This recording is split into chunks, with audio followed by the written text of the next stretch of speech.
Я жутко хочу есть. Но я чувствую, что сегодня для меня аскеза, она очень прекрасна, приятна. И вообще сегодня суббота, день Сатурна. И поэтому очень классно сегодня аскезу брать. То есть можно сегодня отказаться просто от сладкого или просто отказаться от мяса на один день, да?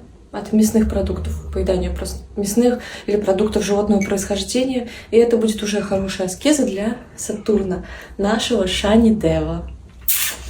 А я продолжаю. Мне осталось помедитировать 15 минут и все.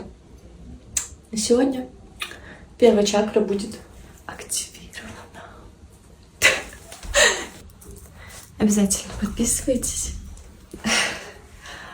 и будьте счастливы.